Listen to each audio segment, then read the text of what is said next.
Retailer's Roadmap Cruise Control, where we navigate the roadways of life, business, and everything in between. Hey guys, it's Kevin Davis from the Cruise Control Podcast. This is episode number 24. I am here with one of my favorite people in the world, especially favorite person from the UK, I think, Kelly Harris. Kelly is the global trainer for Lake Country. He also runs Lake Country UK detailing and training, and is also a beautiful brand ambassador for Lake Country. So, Kelly, thanks for being here, man. Thanks for taking the time and staying up late. I know it's a little bit later there in the UK, so longer work day for you. But hey, thank you for having me. It's not that late, by the way. 8 o'clock at night. Funny enough. Well, I mean, men of a certain age here, right? Like the two of us. Yeah. I'm actually going to clean a car after this podcast in my garage at home. There you go. there you go. Nice. Staying up late, doing it for sure. Hey, I always ask on this podcast take as long as you want. You're detailing superhero backstory, right? Like all these superheroes have backstories. I was remiss in not referring to you the way that Rob Earl did a couple of weeks ago when I interviewed him. He literally referred to you as Jesus. So I'm not sure what that's all about. Feel free to go into detail on that. But yeah, go ahead and, you've been in the industry for a long time and really set the standard for a lot of what we do today, I think, especially in the UK and Europe and those kind of things. And you're still doing it, clearly. So give me that story. I think everybody would be interested in learning more about you on that way.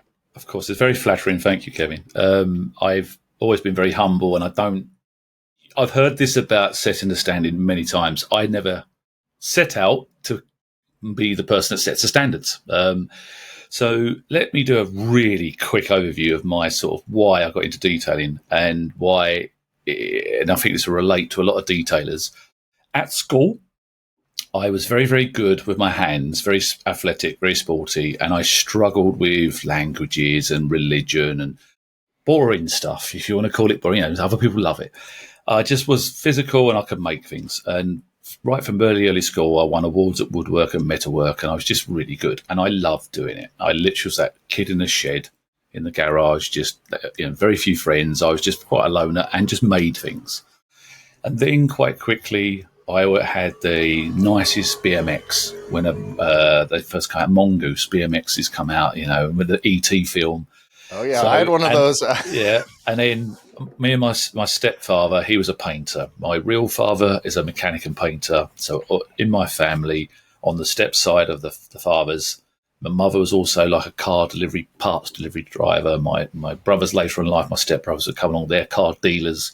So it's all cars. My great-grandfather and grandfather was Rolls-Royce mechanics and painters. So I actually didn't do any of that. But before we get to what I did as a job, so at school, I was every school holiday, obviously working with my fathers and stepfathers in their garages, learning cars. And I was a car kid from very young, apparently, very young baby. I was car mad. So very quickly, I had my Mongoose BMX painted by my father. I wanted a one-off colour. Then I started learning about sanding and polishing at probably 10 or 11. Wow. And then it went to the next bike and the next bike. And I flipped them, but didn't make money. I was just a project to learn and enjoy. And I'd ride them, then sell them. And that happened then with the first motorbike. And then the first car I bought before I could even legally drive. And I was already doing it up on the drive as such. So I was always been car mad. And it's funny enough, obviously my parents sensibly said, you're not going to do cars. Do not go near car trade. It's a terrible trade. We want you to do something different. So I did engineering. So I did a lot of engineering and got a degree in engineering. So it's mechanical engineering, thermodynamics, aerodynamics. And obviously some of that I now use in my training, a very small portion of that. So I was around cars, but not officially working on cars, even though I worked for a company that's global. It's Delphi Diesel System, which is now Borg Warner. That was many, many different companies. It's a global company doing research and development for 16 years on vehicles. Unfortunately, tractors, small lorries, it wasn't as glamorous, and normal people cars or people carriers. So it wasn't like supercars or nothing. But it was government figures for Ford, John Deere tractors, people like that. And they are what you would see back in the 80s and 90s, where it's official fuel economy figures or emission smog figures.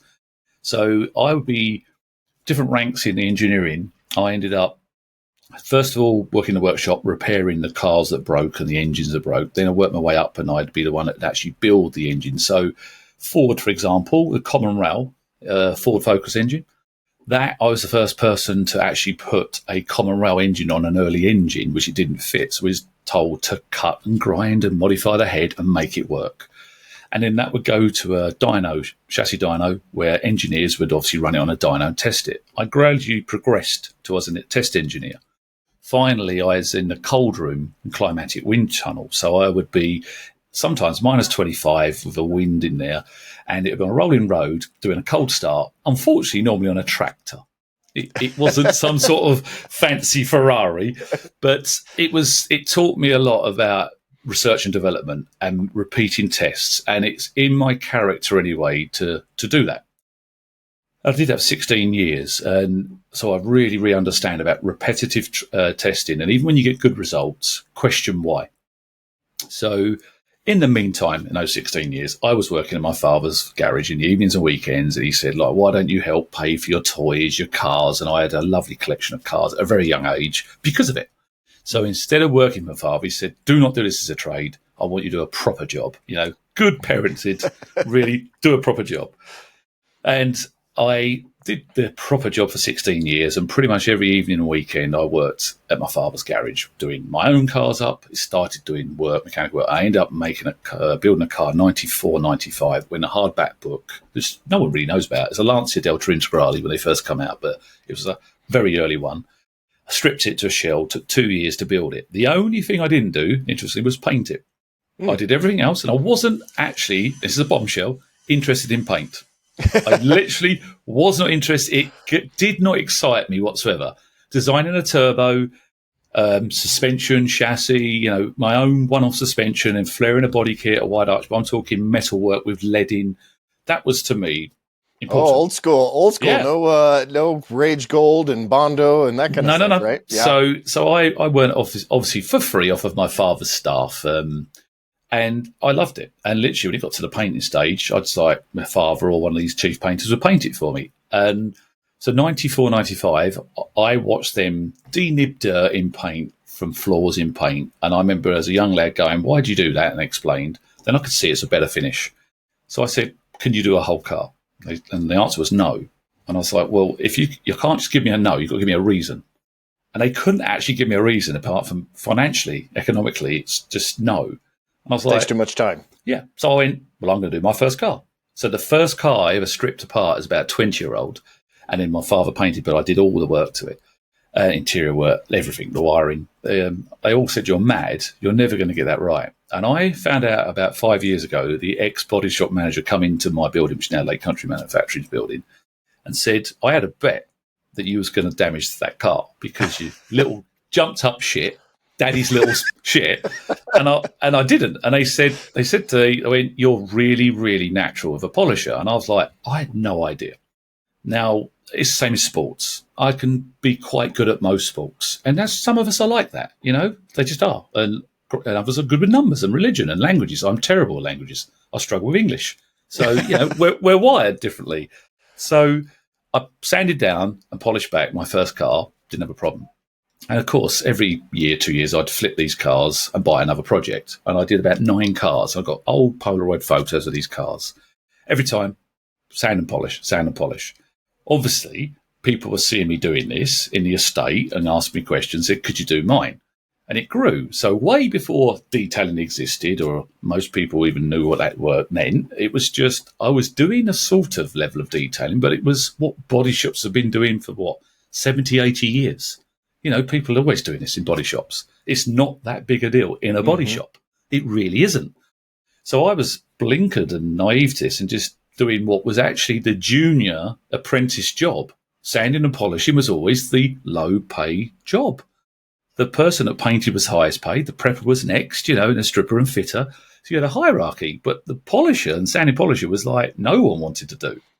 So I said, you'd rather sweep up than polish. Yeah. So Of course. Then that turned into, I got such a bug for doing the cars, and I'd done so many, and I'd actually been in a hardback book, and I've been in a few magazines. So people that have travelled the UK, mainly Europe, like BMW World magazine or Volkswagen World, and they travel Europe taking photographs of project cars, would take a shoot of my car and then tell me they've never seen paint like it. And up until then, I'm like, I'm in my own little bubble, just with my friends. Mm-hmm. So they're like, it's insane. So it grew quite quick where I had enough work as a job, but I didn't do it for a living. I had a proper job. I still quote a proper job. And that job now would be a very high salary on a lot of time off, because obviously time served. And it was white coats, swipe cards in the 80s and 90s, access into certain rooms, very secret, couldn't take cameras in there because it's government stuff, I got bored because you're just a number. And it was 2,500 people that worked in this research building, just this one building in the UK. So you knew a group of people, and you knew certain people are electronics or circuit boards or wiring. There's all these different nerdy people with all their white coats on. And it just wasn't me.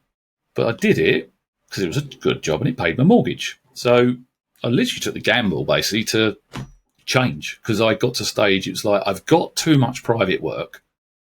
I've got loads of people now saying to me, new customers saying, you're wasted in that factory, you're just a number. Why don't you do something with your life? And I literally thought it's harsh at the time, but I know what they mean. And they're saying, like, you've got to live, you've got to try these things, you've got to take a challenge. And I'm not afraid to take a challenge. I'm not afraid of change. So, yeah, I 16 years of doing this job, I basically handed my notice in. The union rep at the time was saying, are you mad? The pension? 4 more years, 20 years, you get an extra week off. 25, you get the watch and another week off, and you're going to get like loads of weeks off. And you have to, in the end, it meant I would never work a Friday. It was going to be a 4-day week. And I'm like, I was young still, I was mid-30s. I'm like, I don't care. I want to do my stuff. Because ultimately, it's an engineering company. I was given instructions to follow because there's someone above you and wants you to these results. So you're not actually doing it for yourself. You're just obeying instructions and orders. So you couldn't make a difference, if that makes sense. So, of course, I started my business up 2008, KDS Keltec, which was KDS at the time, and then I rebranded in 2016 because of the company grew. So it was originally KDS, it's Kelly's Detailing Service or Kent's Detailing Service. I was in Kent. I started up, no idea. I mean, clueless, literally clueless. When I went to the bank to borrow money and the bank manager said, have you got a business plan? I actually genuinely asked what a business plan was. I mean, I was a worker. I was just a hard grafter worker. I loved working. So I sold a couple of my cars. I ended up selling my house, and in a nice way, I split up my wife. We was drifting apart. We was friends. It was like agreed. She wanted a child. I didn't. She said, you've got to go and do this. So it was a very, very friendly split. So we separated the money.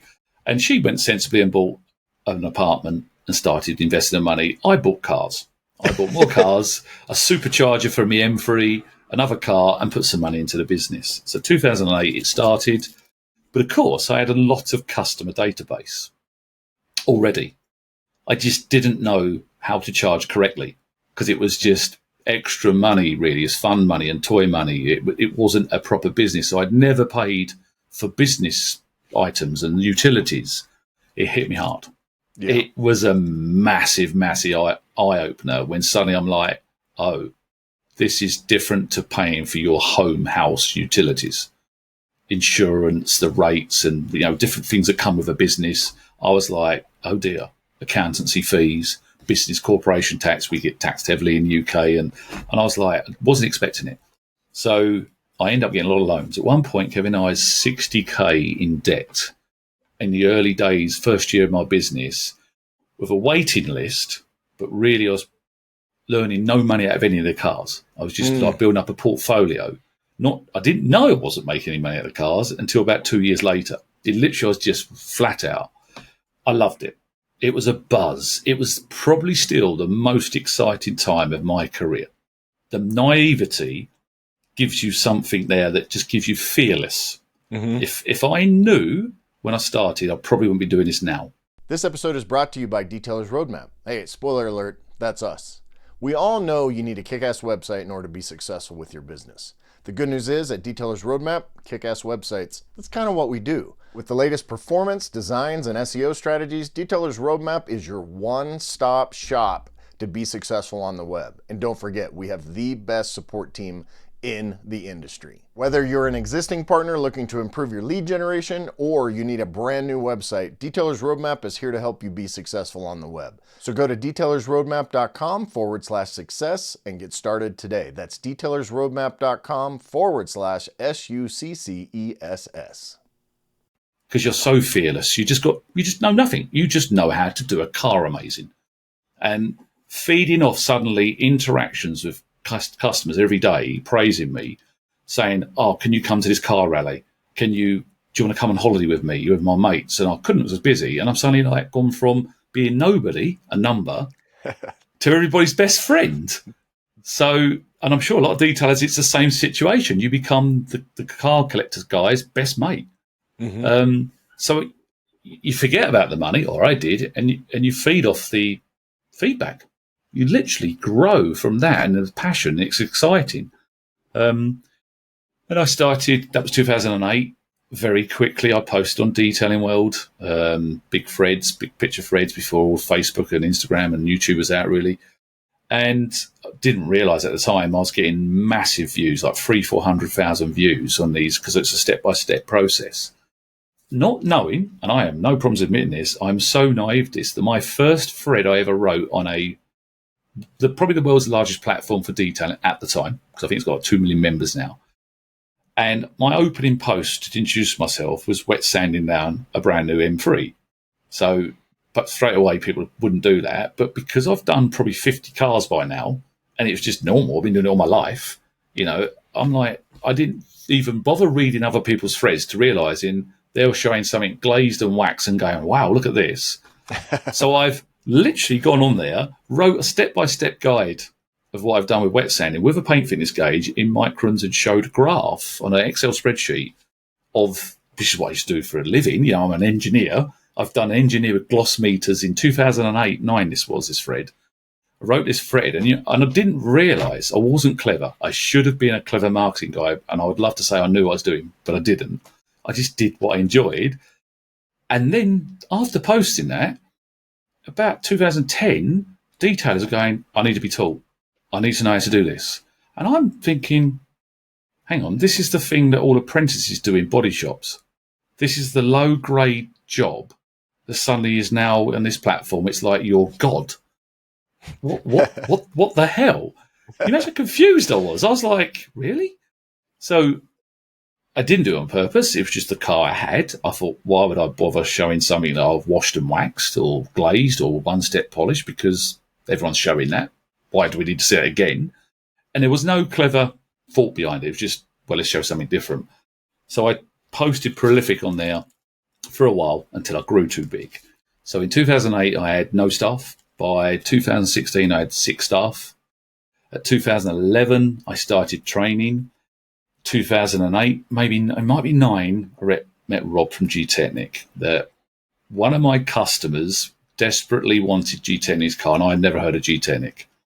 So he said, could I contact the owner for you? And yeah, I haven't got a clue about that. And I was still using waxes, 2008, 2009, and sealants, Zano.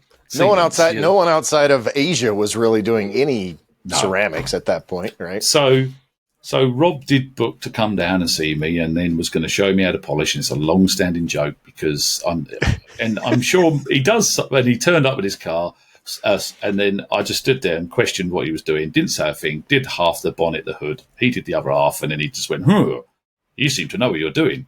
And I was like, what are you doing? Yeah. So, and we laugh about it still to today. And I've got the photo. I've actually got the photo of us two on the same car. And then I showed him stuff that he could do better, etc. So it's become a long-standing joke that if we're ever together, he opens it up somewhere saying about, I showed Kelly how to polish. Yeah, that's the joke. I think he told that on the podcast. Yeah. So, and of course, that meant he said, look, could you test my products? I did. Then quite quick in testing the products. Would you like to buy my products? Of course. And then so I was very, very early, probably the first ever detailer before the official accreditation come out. So that's where the Jesus comes from. I was literally the first contact he had with a professional detailer and the first person to start using the products.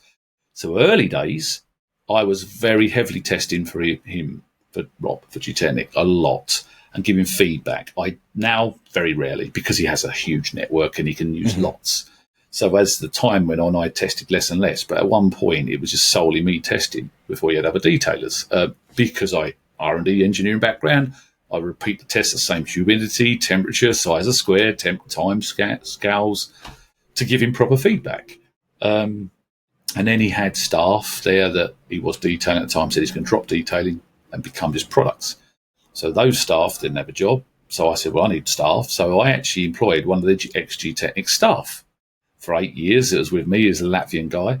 So that you can see there's a stronger connection than most people realise. Yeah, that's awesome. And that would have been C1, right? Like your stuff was C1. Yeah. Just C1. It literally, that's all they had. Yeah. C1. And it was literally at the back of a car. And a sedan, estate sort of wagon, I think you call it, car. He just there was his equipment. That's all he had. And P1 and a wall pad. And I was easy to remember that. And compared to what I'd had in a body shop, the P1 compound had worked well if you understood how it watered down and used different foam pads and wall pads, which made sense to me. Very easy made sense. And then, of course, I think it was Rob's idea in 2010-11 when he was constantly ringing me up, having chats all the time about testing products and how you're doing, and both asking for each other's advice for free. And he said, I don't see why you're not training. He said, you literally should be training. So honestly, if it wasn't for Rob telling me to, I wouldn't have. So you would have just kept your head down and polished cars and all that. And I didn't advertise for it. I just said, well, I've got all these detailers asking for training. He's like, Rob's saying, take their money. And I was like, what do you mean? He went, take their money and train them. They'll be happy. So I did one, blown away. He posted it on this Detailing World platform.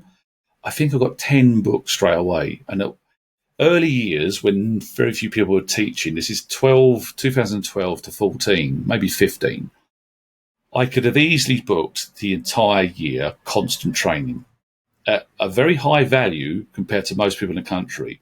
And are these 2-day trainings you're doing 2 days? Or 4 or 5? 4 or 5 days. So the whole week, basically. Yeah, and then they paid extra for an extra day. So some did 6 days. And we're talking British Airways airline captain. I've taught someone, Army, Navy, police forces, and I've had some great stories told to me where they've actually been in crossfire and they've had to do reconnaissance and go and get someone out of somewhere, and some of the stuff they told me.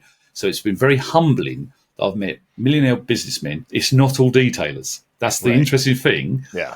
And it's people that have got PTSD from the army, the war. And then, of course, the army are going to pay towards some sort of qualification because of what happened. And they wanted something relaxing. And, of course, it's therapeutic. Mm-hmm. So I've taught some random, interesting people, a completely deaf person, people in the government that want to change their job, highly paid, that are just bored. So I was also watching them do a little bit like I did. I had this really highly paid job that's really desirable. It looks from the outside, it looks really glamorous. It's a job in the end. And they're like, I just want to do something for myself. So I could really relate to them very easily. Mm-hmm. So since obviously then I've been teaching loads, I never used to offer 1-day courses or beginners or intermediate. I just stuck to the most advanced there is because that wasn't on offer. Mm-hmm. As simple as that. And I thought I'd rather do 4 or 5 days with someone because they're going to learn one-to-one. Mm-hmm. 4 or 5 days with someone like me with all the gadgets I've got. But in the early days, it was always you had to be a detailer and you had to know about polishing. So I was like the person that was teaching you how to get the best lap times as a racing driver, not teaching you how to put the key in and pull the choke out on the old car, for the carburetor. So I found it much tougher now because those are changing because of my I work for in a Lake Country. What I've done, I'm noticing more and more detailers from just all around the globe, because we have taught people from a lot of countries that have come to the UK, And they turn up and they're on a master course. We call it a master course because that's what I aimed it at. And then they've never picked a polisher up. And you're like, or they've literally never washed a car. And you're like, oh my God. So sometimes it's glamorous and lovely, but sometimes it's really difficult. And of course, I now teach a lot more new people, completely new, because each year this industry is growing. It's obvious, it's getting known more in the public sector, isn't it? This is the standard public. So my role then changed a couple of years ago where COVID, I have a good story with this. If it wasn't for COVID, I almost certainly wouldn't be working for Lake Country. And that's another bombshell. I was working for Lake Country before COVID. Brand ambassador, really for advice. They would send me pads. Would you like to test them? Yes, of course, tested them in a very sensible way and very thorough way, and they was shocked how thorough it was. So I said, could you test some more? And organically, genuinely, I was like, well, these pads are better than any other pad that I've used so far, and I could tell them how much percentage. I gave them to my 6 staff and said, all independently, can you test them? Don't confer, and give me your results of durability, usability, cut level and haze, etc. And it was all very close, 5-10% better than the best pad on the market at the time. So I was like, this is interesting. You've just told them. And that's where it went. And they said, here's some pads. Thank you very much. Then they was like, would you like to be a brand ambassador? And I'm like, well, my business is doing okay now. Obviously, after many years, it's 2018, 19. I'm like, I've got the staff and it's not on board, but I needed something a bit new. And I've had job offers before I've turned down because they were like chemical companies or go and run someone else's business in Dubai. And it was like, how does that work? How does that fit in? And I've always known perfect is a horrible thing to say, but the best possible shine or perfect paint is polishing. You can, it doesn't matter what you wash it with, it doesn't matter what you coat it with, it's obvious, it's polishing. So that's always been my key thing, is about the best polishing methods and get the best results safely. And it's never been about the brand, it's been about the process. And obviously understanding paint. And obviously I really understand paint because of my father and being around a body shop all the time. So I tested these pads and said they're great. And they said, would you be a brand ambassador? And I was like, okay, I'll give it a go. So that went for about, I think, 3 months, because I started in November. I think I was at SEMA 19. SEMA 19. Yeah, it would have been 19. Yep. And then, of course, went there. They launched me at the 1st of November for SEMA that I'm going to be their brand ambassador. Worked at their booth, did a little bit of the factory, come home and made some videos, which are just being aired on KDS Keltec's channel, my own business channel, which it went to KDS Keltec because 2016. My accountant said, you've got a lot of staff. This is like, you can't really stay as a sole trader. We call it a single entity. It's a public, it's a bigger limited business now. So like an incorporated business. So we renamed. So I said, okay, do this job. So then I started making the videos, giving them feedback and explaining how to market their products, because most people don't understand Lake Country are a pad manufacturer. They're a factory of a manufacturer. They've been doing that for 40 years. They weren't really into marketing themselves or even creating a syllabus or trained testing method. It was quite new. So I was doing that, and then COVID hit. Obviously, February, March 2020. The owners of Lake Country were due in March 2020 to come to my building to talk about what we could do in the future, because they was obviously impressed with that 3-4 months I've been with them. So they said, let's come over to England. And 7 days before they was meant to fly, COVID hit, stopped all travel. So I was like, great. And it wasn't really, we didn't know what we was going to do. We was going to start having a meeting for a week, discussions about what could be done. And it could have been by my business, could have been, we don't know, didn't know. So all we could do then was me and the owner of Lake Country swap emails for 2-3 months sitting at home. And that's when I analysed my business. And I really had to analyse my business and what my staff achieved. And I'd never done that. Same as I was a busy fool when I started.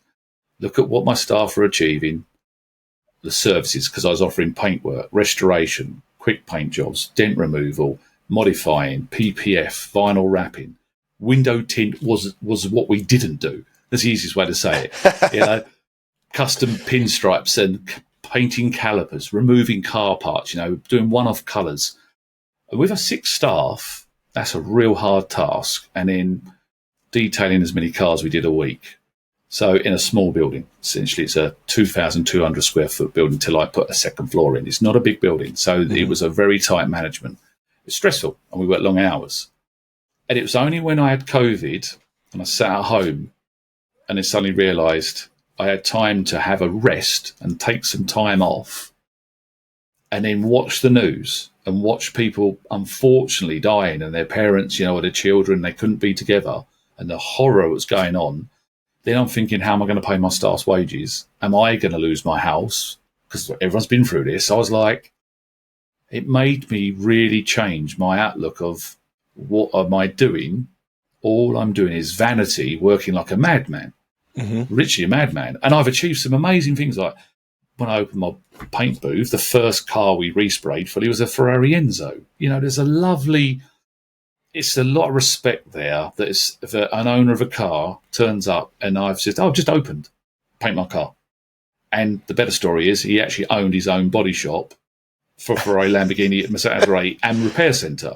And he went, did you have to get permission from Ferrari to paint that car? No, I know they're like super militant about their cars. So no, funny enough, I didn't. And it's slightly modified in the spec and colour as well. But the owner said, do it. He's still got the car now. I did that in 2011, I think.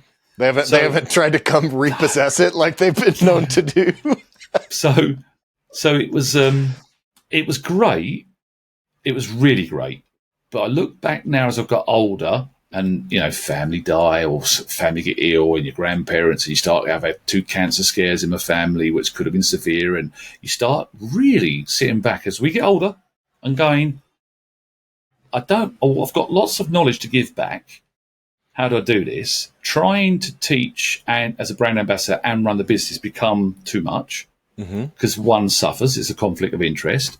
So I'm having this conversation and it was a hard thing to do in COVID. We come to the agreement, me and the owner of Lake Country, was if you want this to work, I've got to streamline my business. So it works for Lake Country and obviously works for me. And because of analysing my business, I actually saw that some of the epic jobs I was doing, when you sat back and looked at the invoice, because my invoice it's quite scary, because my invoice system, we don't have a separate invoice system for dents, obviously, dent removal and then paint. It just comes under one invoice. So I went through about 3 years of invoices and separated the paintwork, the PPF, the coatings, the detailing, and I could really well work out how many hours each staff member was on average, and do a profit, what was most profitable, what was making a loss. All the hardest things, i.e. restoration and paintwork, made a loss. And sometimes as big a loss as the most profitable was making a profit. And I was like, damn. And I'm like, hang on a minute. What I'm now known for organically as being really, really good at painting and being such a perfectionist of using, gauges to put doors back on so they fit better than the factory, especially when you get an Enzo and old Ferraris, it was easy to do that. Oh, yeah. So you're making them better, but it could take days to do. And I enjoyed doing it. It was making you no money. The standard, you call in America, I think, the trade detail, your standard production detail was making the most money. But it's not glamorous. It's not great to post. And you're the same as everybody else. But that's profit. It's sanity. So I was like, I had to battle my demons. For probably 3 years, I probably knew what I had to do before Lake Country coming along. Because I'm Kelly Harris, the fancy UK detailer, right? Or the paint specialist, right? Yeah. And because of people are coming into my shop saying, wow, amazed, you're the best, you're this. And I've never quoted them the best. It's silly to say that. Yeah. You get this label that wasn't my label. I didn't want this label. And then you live to it. And I, at one point, have detailing training. The first thing I want to talk about is other detailers and gossip. I say, look, stop. You come in here to learn, and they go, I've come here because you're the best. I hate them saying that. I have to stop them and say, there's no such thing. No. There's no such thing. You're as good as your last job. I'm going to give you the best possible training that I can give you, and I won't let you out of my building until I'm satisfied with your standards and your experience. That's where it stays. They can become my friends. I've travelled the world. It's a great, lovely thing, and I never thought that technically starting up car cleaning in 2008 when I started my own business, my mum thought I was washing cars and the Snap-on man was coming round selling me tools saying, how much do you charge to wash a car? And still there's a joke now that Snap-on man follows me on social media that says you've come a long way from washing cars. And I was told it would never work by so many people, including my family, including my, brothers, my mother, my father. They all said, you're an idiot. What are you doing? You've gave up this amazing job. And I was like, it's my choice. I will never be satisfied if I didn't. So I do often train a lot of people about the business side to it now, because that's more important. Yeah. So it jumped forward to Lake Country more recently, and a COVID, it was decided, look, you're going to have to streamline your staff force down to make this more specific for them and me. So I did in 2020. And then by organic, really, over the last couple of years, that's changed into repurposing the few staff I kept to work for Lake Country. It's been a slow, gradual change where my building is Lake Country UK detailing training facility, and the idea is we still do cars in there for video content and my old existing customer database. So we try and cherry pick. We're on 2 quite nice cars at the moment. They're very unusual and very tricky. So we're cherry picking, not glamorous cars, we're cherry picking. So at the moment, it's a single stage and clear coated car. So it's got patches all over. And it's red. Oh, it's both. It's got panels that are clear coated, panels are single stage. Yeah. So that's a video for me to make, and it helps. So I'm currently last few days been making videos, and we'll be finishing off tomorrow on that car. Then there's a Ferrari that's a basket case restoration job, a bit like a sort of Larry Cazella barn find, but we're not turning it into that type of thing. It's just, look how bad this car is. Let's see how much we can do with just detailing methods. And so this is now got to stage Lake Country are happy with this. This isn't going to just all polishing. There's going to be some repair with smart repairs, with some rattle cans, spray cans.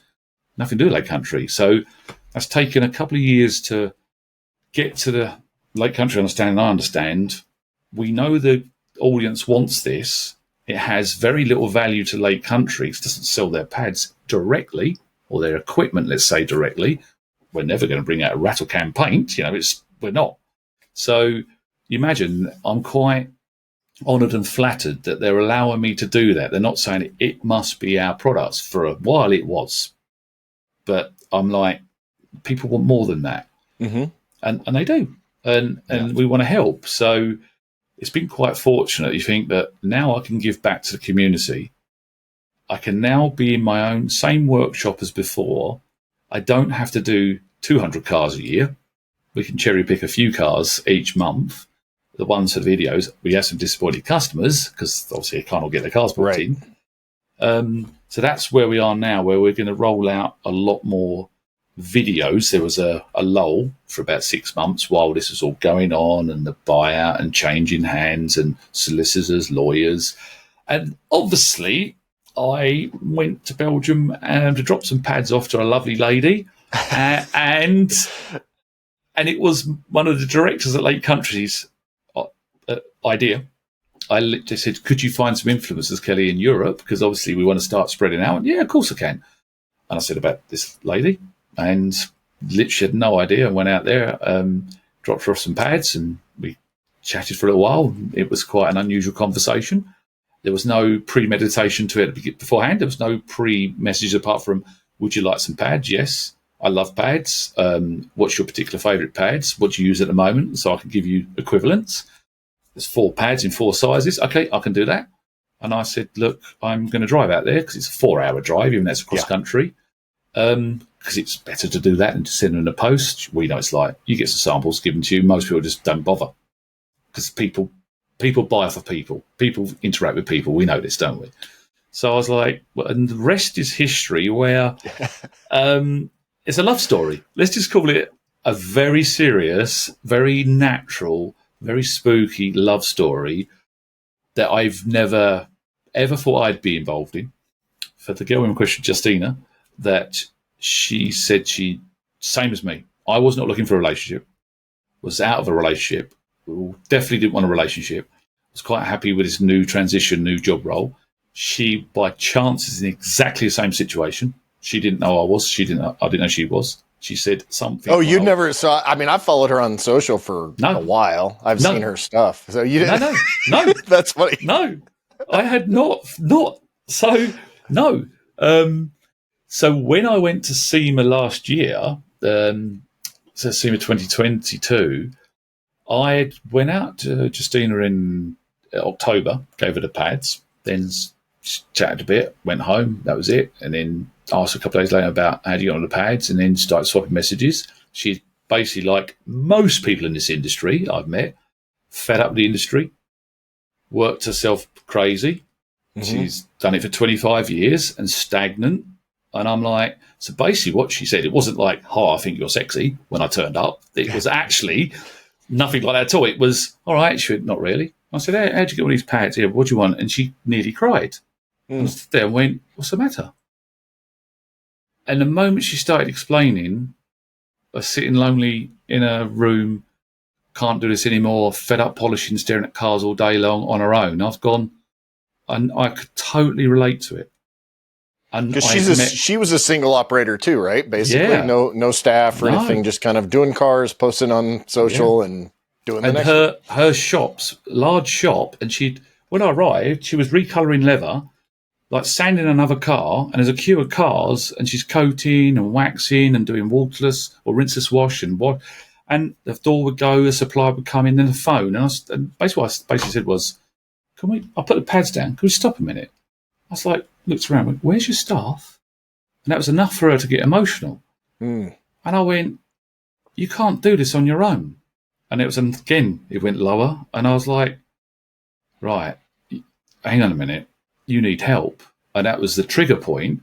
So she said, right, she's going to get some baguettes. We'll sit down. And I talked to her, and I saw a broken person, which I've seen in so many detailers. It's so easy to see when you've been there. And I have been there.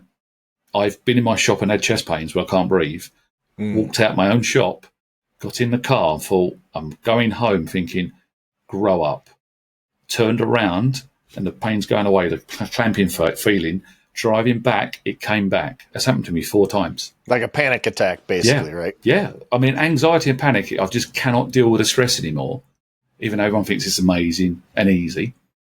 So I can give back now that experience of what you should and shouldn't do and how to manage people and staff and your business, because I've made the mistakes. So, of course, when she's telling me this, I was like, I know the answers to this, but this is not what I've come over here for. It's like, try these pads,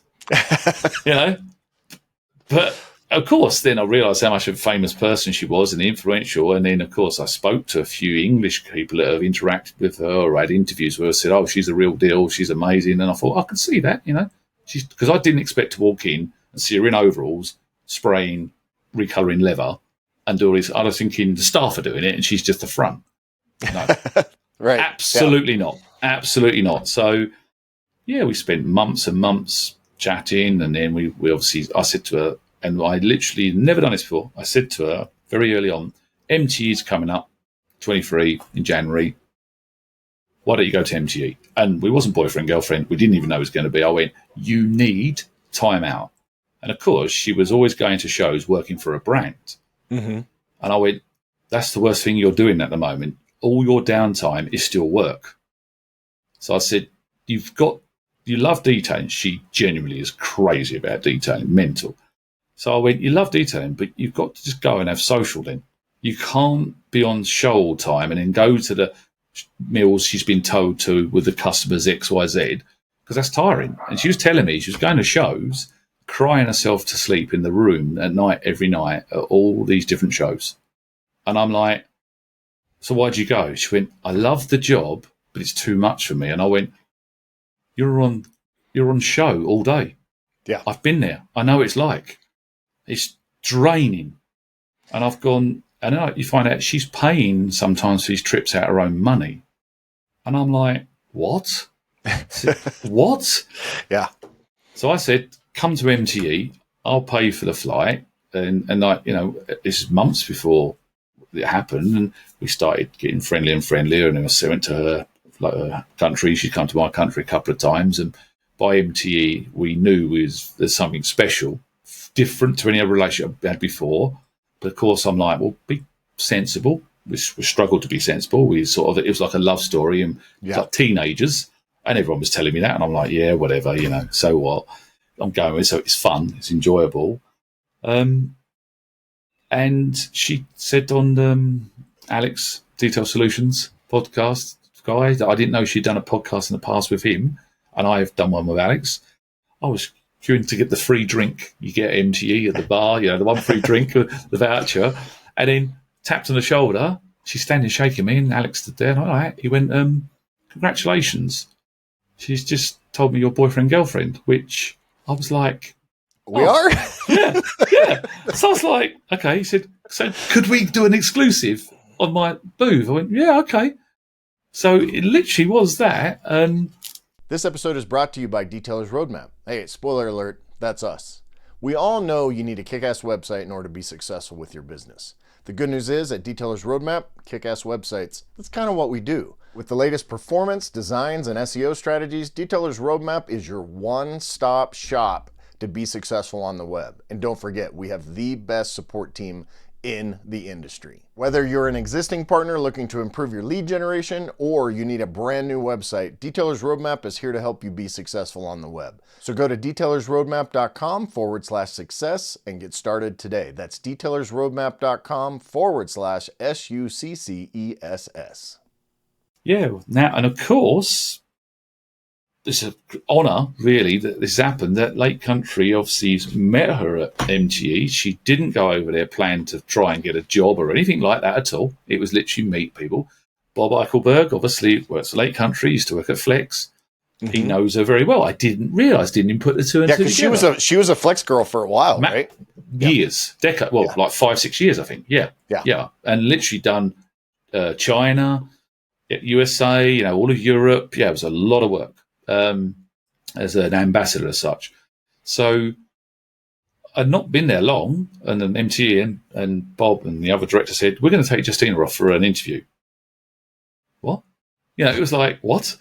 So there's been a lot of organic here. It's a great story of hope, really, and just stick at it because things can come along. Because I've not driven this hard, I've not pushed it. And then they went off for an interview for a couple of hours and said to me, can you come up with some summary of what she could offer us and, how she could work for our brand? And I was like, okay. And now, officially, because it's been launched now, she's part of the Lake Country team, the pro team. So it looks very suspicious because it looks like I've sold my business to my bosses. I still work in my business.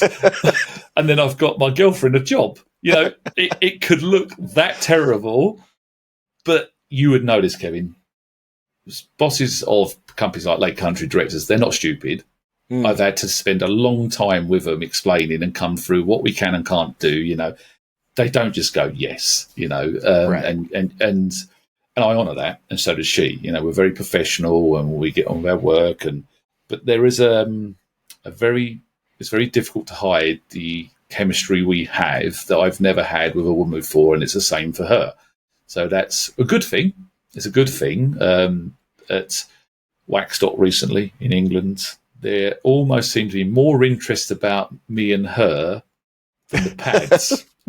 So hey, I feel a little dethroned. Michelle and I have, we've kind of been the golden couple of detailing for the last decade. I feel, but we'll just hand that off to you guys at this point. So actually, because Justina said to me, I've got to apologise here.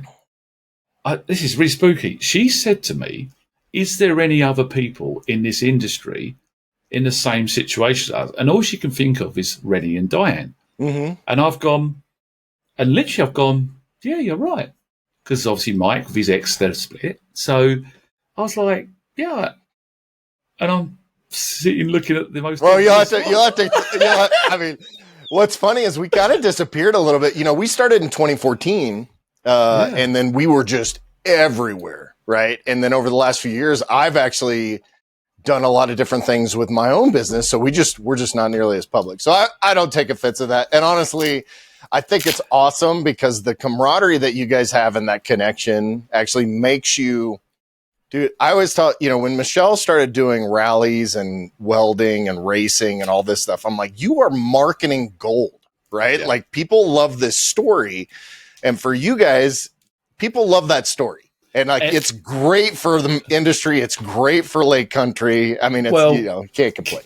I'm not, I mean, look, with Justina, I didn't even follow her before. I didn't look at her pictures. I didn't see if she was glamorous or not. There was no intention. So that's how normal I am as a guy. I'm not that sort of guy that dreams of women and leches or lusts after. I'm a busy man, and I am.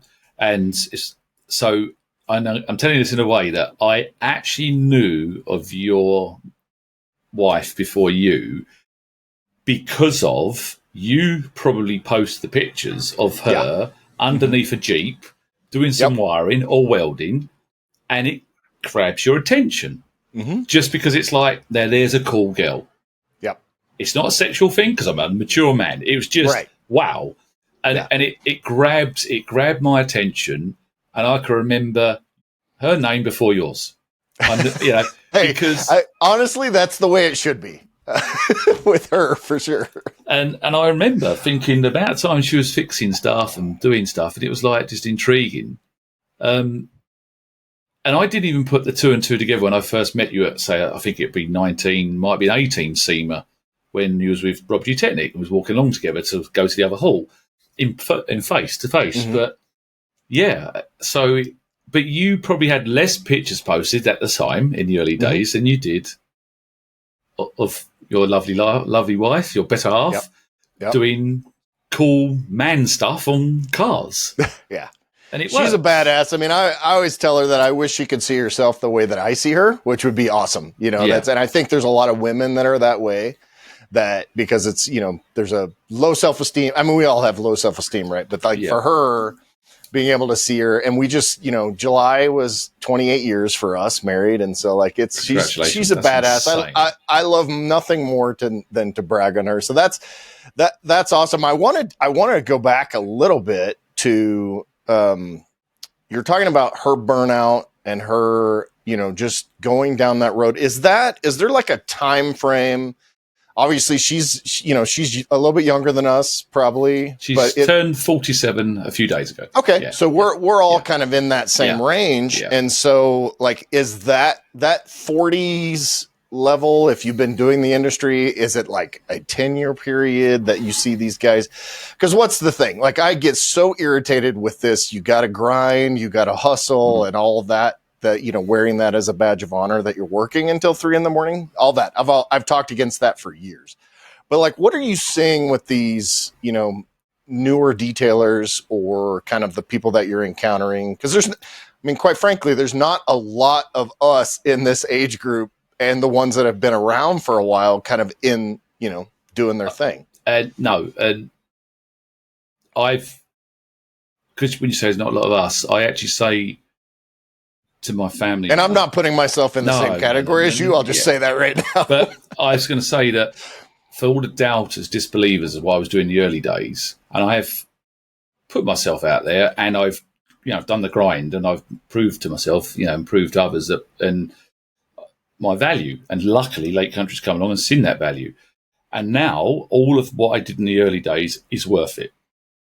If I wasn't now working for a brand, and I remember having very vividly the one-to-one nice meal with the owner of Lake Country, where we had a long discussion. And his words were, time to now enjoy. So that means he understands how hard it is. Now, time to enjoy what you do, and slow down and open your wings and fly, and now give back. And enjoy what you've done, because you can't do this. And I stopped at an older age, some people stop at 30, 40, at 51 to stop, 53 now, doing it every day because of joint problems everywhere. My shoulders are gone, my knees are gone. So he understood that. And at the time, it was very difficult to let go because it's all I knew. It's easy now. The newer detailers I see are very young, so they're naive. I don't see as many long-term details. When I started training, I saw loads. But what worries me is not an answer, but this is confirming what you're saying. I was at Waxstock recently, and there's guys about our age that have been doing this 25 years, and I taught them 10 years ago, and they're still in the same position they was 10 years ago. And they're like still showing me pictures of 3 a.m, this tricky black Porsche with swirls, and it was a nightmare to finish down. And I'm standing there thinking, wow. Because you're like, wow. And if I hadn't have sat down and been asked by Lake Country to analyse my business, so that means look at myself from the outside in, I don't know if I think I'd still be the same as the other detailers. So my advice is they need to take a week off, not to go away on vacation, to look at their business or book with somebody that's a business analyst, or talk to people like this on podcasts, people that know this, because I think there's a validness in having a monthly Q&A almost like what you're doing here. But this is just a chat of, let's have a topic, mental health, or how to make your business more efficient. Where do you need to offer these services? And obviously, UK, 66 million in a very, very small country, we're massively saturated with detailers. I've been fortunate now to travel a bit of America and talk to a lot of American detailers. Your radius is huge. Most of your competitors are not near you. Here, they're 2 miles down the road. There's one everywhere. So it's really cutthroat. So this is going to happen all around the world the same. They're offering more services, but at a cheaper price. It's a race to the bottom. And I'm like, I've put my prices up every year, always did, and there's never a problem. Now, I had no choice because the costs and the staff overheads were so high. If I worked in a small unit or my house garage and I didn't need as much, maybe I wouldn't have been so driven to put my prices up. But when you're going to get evicted or the government's going to say, I want my money, you've got no choice. You put the price up. And after COVID, it was like, right, paintwork's making me a massive loss. It was about £16 an hour every single time we touched a car, every hour loss. And detailing was about £33 an hour, PPF's about £50 an hour. So I was gone, right, hang on a minute, this is really stupid. But 43% in 19 when I analysed my business, 43% of every car in my building had paintwork. And I didn't advertise paintwork. I had no price menu. I had never advertised we painted cars. Imagine that. Nearly 50% of all your work is paintwork. Something you don't actually advertise you offer. So it just shows how quick good reputation goes around. But then suddenly, and it was only me and one painter could do the paintwork. I had 4 other staff that could just do PPF and paint detailing. So most of the work was just for me and another old guy. So we was run ragged, and the other guys are waiting for us. So there's a complete incorrect balance there in the business. I now learnt that the hard way, but if it wasn't for being said, can you analyse, and I'm talking, what do your staff do? What's the different job roles they can do? Then it was said, so could you in a week itemise, like if it's 70% PPF, 20% polishing and 10% janitorial cleaning work, and then a secretary, and then what's their salary, how many hours, and then let's do the cars. And it was a really complex thing that took weeks and weeks to do. It slapped me in the face. But it took me a week, 2 weeks to do. And then suddenly I went, what an idiot. And I had a period, especially it's COVID, remember, I was down. It's doom and gloom. And then suddenly I realised what an idiot I've been. And the UK shut everything down. It was crazy. But hey, because I am officially a car repairer, because accident repair centre. You're an essential worker, right? And I went to work and just worked on my ex-girlfriend's car at the time to do her car to keep busy because there's stuff I wanted to do to it and I could never do it in work's time. So I went to work. Twice the police come into the estate, the yard, and asked and walked in my building whose car it is, and I had to prove it was my own car. And I'm an essential business. And I was like, oh my God. Yeah. And I had council inspections, government inspections as well. I mean, we're quite weird and neurotic with rules. We're all policemen in the UK. We all obey the rules. We're very boring. Health and safety, right? Like that's the big department. So I give the advice to people, and Justine had done the same thing. And even now, it's 10 months, nearly 11 months since I first met her. We're still talking about it now because obviously she's changing her job role a lot because she does a lot more commitment from Lake Country now than she originally was. And there was a lot of, I've got to let go of a lot of my customers and offer less. And we only had a discussion last night. I mean, she's downstairs cleaning. So I think she's actually cleaning the car in the garage at the moment for me at the moment while I'm doing this podcast, which is quite cool. So she's like your wife, really. You know, There it's you go, quite cool, right? And it's been tough for her to let go because it's your baby, isn't it? And you can't take away someone's pride and passion. You can't knock that back. And you imagine, I mean, my hairs are standing up because I know this. I've got goosebumps. Trying to teach people, and I've had some friends where it's been close. They were crying on the 5th day that they're going to leave me. My front man, Jay, would go, I know, it's like the boyfriend, girlfriend now. It's like you think he's amazing. And they're literally going, I don't want to leave because I'll tell them everything. Mm-hmm. Everything I've been through. At the time, they're paying good money, but I'd still tell someone for free because I don't want people to suffer. And it's crazy how humans seem to have the same mistakes as a pattern.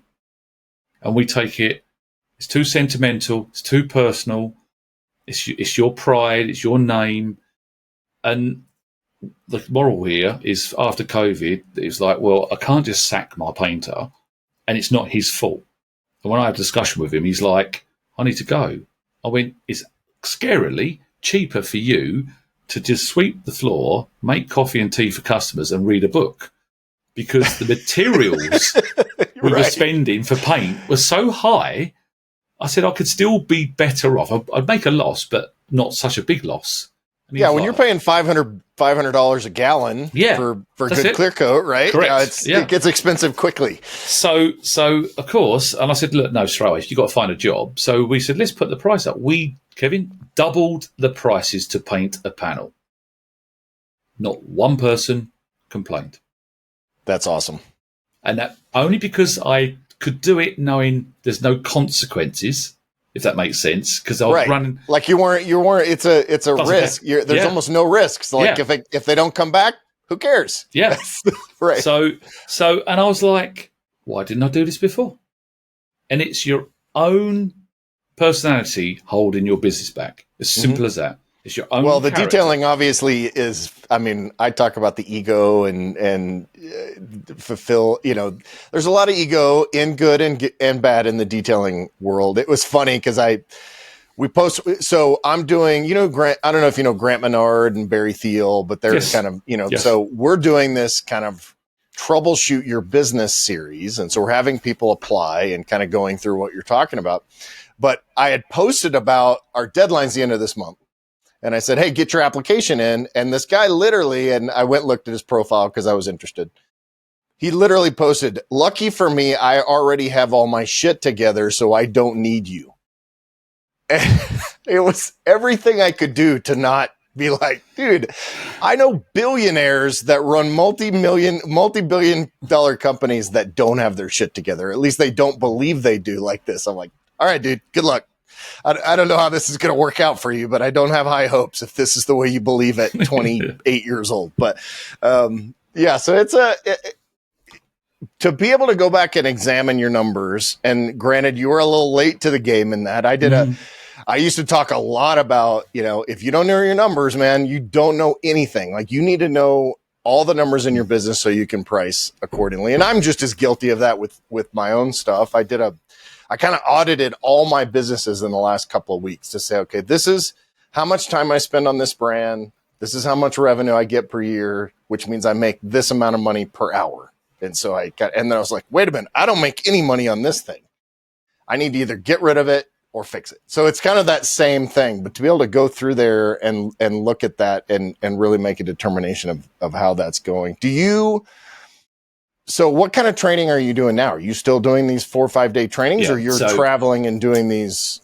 That's still, some of it's to be confirmed because obviously we've got Andy B. Cool has come on board for Lake Country to cover USA because obviously I explained the amount of different roles and different ideas and projects we got. I couldn't even fulfill them just in the UK, let alone Europe and America. So that was obviously why go and find Say hi for me the next time you talk to him. Yeah, I love Andy. So Andy B. Cool's on board and Justina, and then obviously really the idea is one's in Europe, I'm in England, and one's in USA. And so some shows we could all three be together. It depends on the importance. Is there a product launch? Is there something new, or is there a cool car we could do live demos? You can So imagine. you guys will be at SEMA. Obviously, you're all coming to SEMA, right? That's always an interesting one, SEMA, because you would understand the cost of SEMA and the scale of SEMA. And obviously a lot of customers of Lake Country, they are there and they get taken out for meals by directors. And once you start adding that costs in there, there's always a budget. And then even the booth, the scale of the booth. So there's talks and conversations. We don't know if it'll be all three of us or one yet. And this doesn't surprise us because sometimes I don't know till 3-4 weeks beforehand. Mm-hmm. And sometimes I know early. So we've had a lot of changes going on. So it's in talks at the moment. So we got obviously Auto Mechanic at MTE, you've got Waxstock, and then there's lots of European shows, and then you've got SEMA. So it might be we're split up. So to keep the cost down, we're not sure. And I don't actually genuinely know. I literally don't. So some of the stuff we're doing, there will be, let's say, a lot more videos coming online, because I had this lull period when obviously I met Justina, and then I've now finally taken vacation, and I've never used my vacation up, and finally I know how to actually have time off and enjoy myself. But so we had this low period, so video priority is back, and there's quite a lot of videos being recorded. There is a very cool thing going to be happening that I cannot unfortunately say a single thing about, but there will be visual training of a new level. That's all I'm going to say, because even that's giving away a little bit. So it's a big project. So a lot of content creation. You have videographers and editors and all that stuff involved. So in-house now. So they are people and it's growing. And now we have a European director, sales manager, because Europe is not really being touched much by Lake Country. And to give you an idea, me and Justin were in Poland, visited a Polish distributor that's not currently a distributor, that in meters, I think in feet, if you do it by 10, just roughly, it's something crazy like, in square foot, it was like 200,000 square foot, and all it is a distributor, wholesaler. What we would call it WD, right? Yeah, and distributor turning over currently 10 million euros just detailing products. Jeez, 10 million, and I'm like, standing there looking. He's going, "I'd like your pads," and you're standing there going, "This is crazy." Good, obviously crazy. So we have a real weird blend at the moment that sometimes me and Justina would be at a distributor like that. Sometimes we might be training there. We might be training our long-term distributors, stockists. There'll be ideas of shows, obviously, the European shows where we have booths and that. But we are going to try, and we're trying to push the UK centre to have people visit us. We'd love to do like a Serum Summit. Mm-hmm. That's on the card, so that's why there's budget possible restrictions for shows, because we're trying to give back to all the. Well, I mean, you might know a guy that can help get that going. So because it's in the US this year in February. Yes, and I know where it is, but I can't say anything. No, but then it'll be back in Europe next year. And then paid training, because I was doing master only. I've got staff that have been working for me as KDS for 10, 15 years, so 10 and 12 years that now work for Lake Country. So they're on board. So we're going to offer different tier levels of training. So it's not always going to be the cost of what I charge and the ultimate master course. Mm. So we're going to have and that's all slowly being rolled out now. It'll be different tier levels, different lengths of days. We're going to try and cater for most people. Difficult to do, because it's a lot of script, a lot of planning, and then, sometimes you just offer one type of training course and take it or leave it. It's very easy, but we're trying to offer more. So you'll have different staff training at different levels, right? Correct. Like in order to get the Kelly Harris experience, you get, Master 1, which makes total sense, right? Yeah, and then we're going to do this Detail My Ride, which has been launched on YouTube already. We did a Honda NSX recently. So anyone really, but ideally, and it was organic, was teaching people on a master course or a mini master course. So like a wet sanding and polishing course. And then didn't show me about cleaning, washing, stuff like that. And they would say, like, I've got a really nice car, a very rare car, and I've learned this great on test panels. And when I say test panels, they're pre-painted by me, so they're known hardness and clear and known thickness. So then we can do it correctly. It's the R&D in me. It's not a guess. It's not a scrapyard panel. In other words, it's not OEM thickness paint that you have nothing to work with. Well, I can alter that. That's the thing. Well, that's what I mean. You'll put like 6 layers of clear on there to make sure that you've got plenty to work with. And we do single stage, different types of hardness of clear, different thicknesses, and I have panels in the building to do that. So that means we give the best training. So I've never really done on a car. I know how to, but I've never bring a customer's car in or an old car or a hire car and do it that way, even though they're fun days. I did them years ago, 30 people in my shop with different brands. So we're going to offer that sort of level as well. So there'll be sort of overview fun days. Then we're doing a Detail My Ride, which is you could book your car in and have it detailed by me or Justina or both, and then we'll teach you and show you around a car. The idea is obviously the video content from it. Right, you're a content creator now, right? Yeah. But it'd be nice to earn some revenue to subsidise, obviously, our salaries as well from it. So, again, it's a flattering thing to work for Lake Country because what brand would allow... we don't want to make a loss, but the importance is the content, the education. Well, it's a win. I mean, it's a win-win, right? Yeah. First of all, it motivates you to do it at a level, because you're over and above. They get awesome content that's authentic because you're doing an authentic thing that you would normally do, and everybody makes money from it, and it works great. Yeah, and luckily, I was nervous if people watching the YouTube videos would see that because it might not come across, but all the comments back, and when I'm in MTE, and it does shock me, MTE and SEMA, and it goes, my hair stand up my hands, is people have come up to me, American guys, and gone, I absolutely love your videos. Yeah. And I'm like, thanks. They went, they're real. And I'm like, my question is like, well, of course they're real. And then they're like, yeah, but what we mean is I went and had a similar car or problem or black paint. I used the equipment you showed and it worked. And I'm like, well, of course it worked. It worked. Yeah. But I know that's what I said. The edit we do is just to speed up the video. The edit's not to cut out and lie. It's never. And it's most of the time it's if it worked, it worked. What I mean is, if I said a word wrong, it gets cut out. Yeah. But it's not because of what I did was wrong, because I'm not an actor. I'm getting better at it, and most UK guys hate being on camera. I included. I was terrible.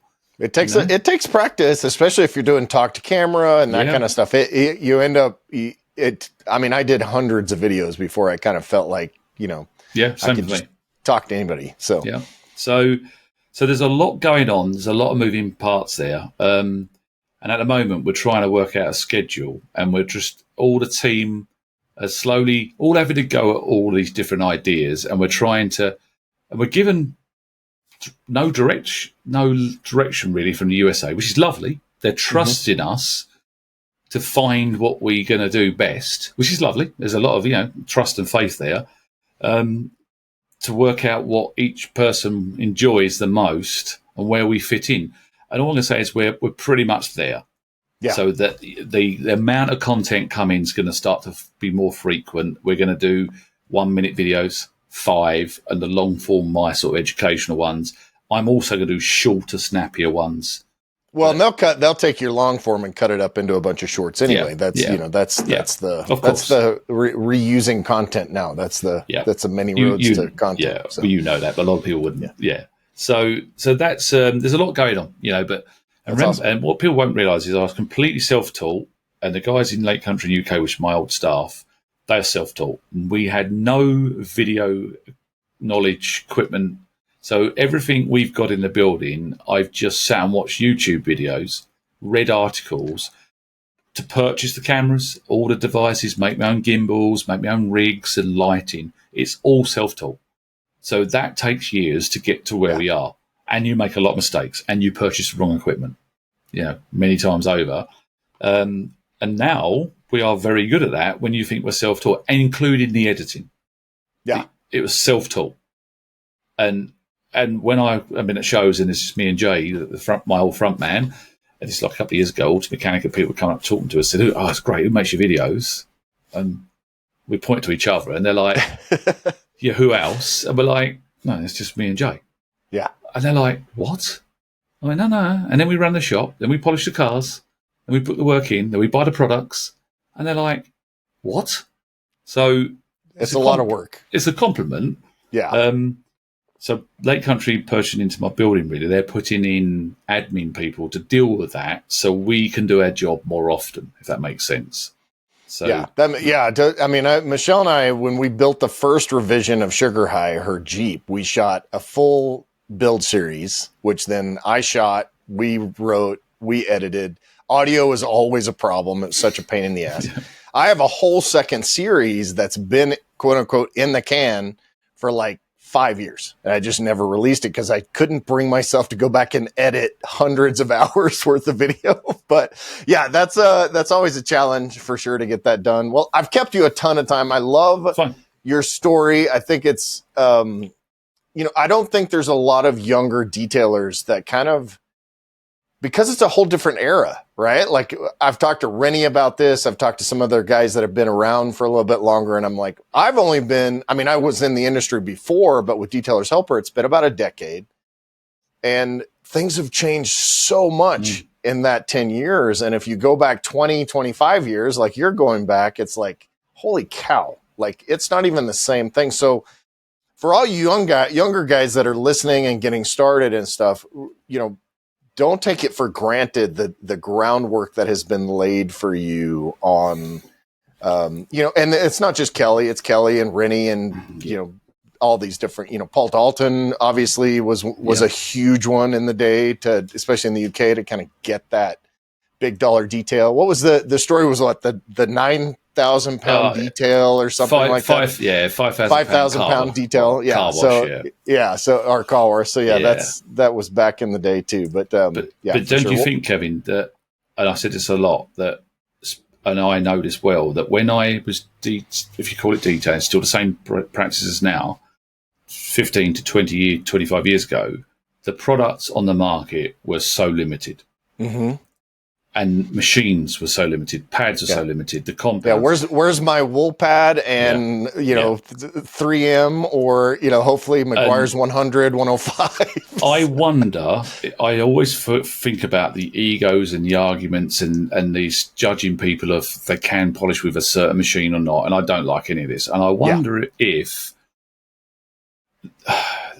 it's a difficult thing because it's easier to make a car much shinier or nicer or polished now than it was 15 years ago. It doesn't bother me. Right. I could have a problem and have a chip on my shoulder and go, you have no idea how hard it was. And it's that I used to walk 10 miles in the snow both ways, that kind of thing, right? But it is true that it's so, and I said to Justina's son, actually, because he's taking over a business in Belgium, and I said to him, I was away recently on a family outing with him, and I've talked to him last year, and he's been around his mum helping, obviously now for a few years, so he's got the backbone. I said to him, I promise you, the easiest thing in your business is polishing the car. 100%. And he looked at me, it's strange, and I went, now with the equipment you have, and generally clear coat's much easier to polish and softer as well.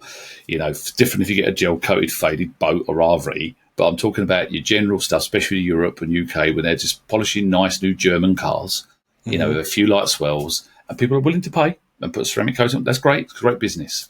I just said to them, it is genuinely the easiest thing I've ever done in my business is actually polishing a car. The rest has been harder. Every single other thing has been much harder.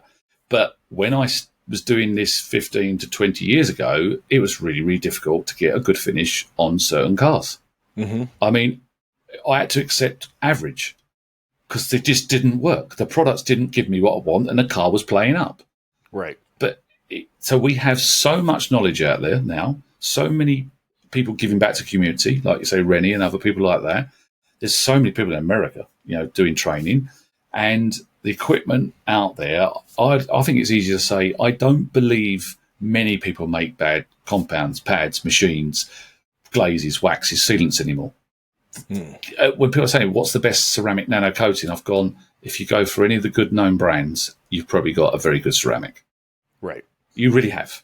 Yeah. Because they're not at their testing stage. They've been doing this for 10, 15 years, maybe 20 years. They've developed, and if one brand ups their range, the other has to follow. I said, so we're not at a pinnacle, but I don't think we're almost plateauing. I believe in what can the brands do when it comes to bettering their products. Mm-hmm. I think there was a massive, massive growth in the last 10 years with changing in pads and orbit sizes and dual action machines. There's been a lot of that in probably the last 12 years where, it was just getting better and better, where give me any brand of polishing equipment now and I will make the car shiny and it won't be that hard. I know there's experience there, but it's not that taxing, which I believe, I wonder if young people come along, it's not picking on anybody at all, and they achieve such a good result, because they will, because the products are so good, and it's easy to follow a step now online or just go in a Facebook group and say, I've got this car, what do I need to use? And pretty much most more experienced will say, use this, it'll work, and it does. They must stand back and be so happy and proud. They're going to be, aren't they? Yeah. And what they're going to do? Show off, because it's not showing off. They're really pleased what they've achieved. Yeah. And then you get an older guy that's been around for decades going, what do you think you know? And you've got to look that this is progress. It's just progress. Things have changed. I think the challenge is that sometimes those younger guys start to put labels on themselves that aren't necessarily earned labels. I'm this, connoisseur of detailing. I'm the best in town. I'm the best that's ever existed. Kind of that when they start wrapping the ego to diminish what has come before them, that's when I think it is a problem. There's two things that I would say that almost every detailer now should at least try once, which is polish a boat with a wool pad, a very bad one, because that will humble you and make you question your life's choices. And paint. Learn how to paint. Yeah. Because if you don't know how to paint, I don't think a lot of guys really understand what the substrate structure looks like. No. And so therefore, when you're doing that, you don't really know. I painted my Cobra. When I built the Cobra, I painted it. And it's got, a billion layers of everything, but it was single. It was, I had to lay the stripes out, and then sanding the stripes down was a real challenge because there's that, clear coat build and all that. But I painted the car myself. I had to repaint a couple panels because I just, either burned through them. I sanded through the stripes on one panel, but it's like that. I learned so much about that. And between bodywork, paint, and the 9 steps of sanding and polishing that I did on that stupid thing, there's like 1,600 hours in that car. Yeah. But which is also the reason that I don't drive it very much, and it still sits in my garage, right? Like that, I should drive it more, but I haven't gotten rid of it because there's so much blood, sweat, and tears in that car. But the point being that take the ego out of it, continue to educate yourself, learn from the content Kelly's creating, and so many others are creating good content out there, and really learn from the mistakes and the successes that they've made along the way, right? Yeah. It's very good advice. Very, very good. Yeah. And find someone you love and you love hanging out with, right? Like if you don't follow Kelly and Justine on social media, you should, just because of the pure joy of what quote unquote young love looks like, right? You know, I mean, she doesn't, in the last nearly 11 months I've been with her, I've watched TV about 4 times for movies. And obviously I know what movies they were because that's how little I've watched TV. Before that, I used to watch a lot of TV. So she's never watched TV. So she has never seen the most iconic movies. All her life, she has just worked. But I found out more recently, the only thing she did at Christmas was she always watched Christmas movies. And I didn't know, because I didn't watch Christmas movies, they've always got exactly the same plot. 100%. Yeah, I didn't realise. And then she says, quote, she has her own Christmas movie. Literally, we are in that Christmas movie. And so you have to go ice skating at least once. Yeah. You got to build the fire. You got to wait till the Christmas Eve night to decorate the tree, which for whatever reason, that's what everybody does in those Lifetime movies. But yeah, that's but awesome. This is her fairy tale movie that's come along. And she said that's the only dream she ever had was a Christmas movie, to be actually in a Christmas movie, meaning her life was this amazing, because it's so fake. It never happens this way. You don't just meet each other and there's an instant chemistry spark, which there was. And all the obstacles that make it impossible for them two to be together, because we've got tons, disappear. And nothing's a problem, and it's happened. And then you would live happily ever after, and everything you've dreamed of is happening. And I'm like, with me, I'm a bit more normal, but I get it. I'm like, yeah, it's really weird, because this shouldn't have happened. It's impossible to happen. It's all happened. Every single step, the barriers have fell down. Mm-hmm. And it's just one thing after another. And it's just pinch yourself, literally. Yeah. And we've met, I can't say what, but when I separated recently, it's the worst period of my life, not just because of separation, but how and why. So I was at my lowest. I knew I'd pick myself up, because I've been with a wife when I was younger and got divorced. So I knew I was going to pick myself up, but it takes time. When I met Justina, she was at her lowest, and I was at my lowest. So it shouldn't have worked. I didn't want a relationship. She didn't want a relationship. Let's just say for the first 3-4 months, we questioned it, and we almost pushed each other away because of the fear, confusion of what was going on. And we tried almost, it felt like, to separate. We didn't say we were separate, but it was like we put barriers in a way, and it never stopped us. So that's great. So, and I mean, 28 years later, I can tell you it keeps getting better. Does it? And I still live a love story, lifetime Christmas movie. I can see that on your posts when you're together. I can see it. I can see it in your photos. We have a good time. So yeah, one of the things I always try to tell these younger detailers, or really anybody in life, is don't get so busy building money, earning money, that you forget to build a life with the money, right? Like, the money is a way to build a life. And that's, whether we're 25 or 51 or 53 or 47, it doesn't matter. That those same kind of apply. Well, I thank you so much for taking the time to be with me and to, kind of tell this love story of detailing and that has double meaning here, because it's something that you've loved and learned and grown and how those things work. And it's been great. Thanks, Kelly. I appreciate you. Say hi to Justina for us, for sure. Well, she's probably going to tell me off that she's got all the car done because I talked too long. That's good. We had ulterior motive, right? Yeah. Head over to detailersroadmap.com and get your one-stop success solution today.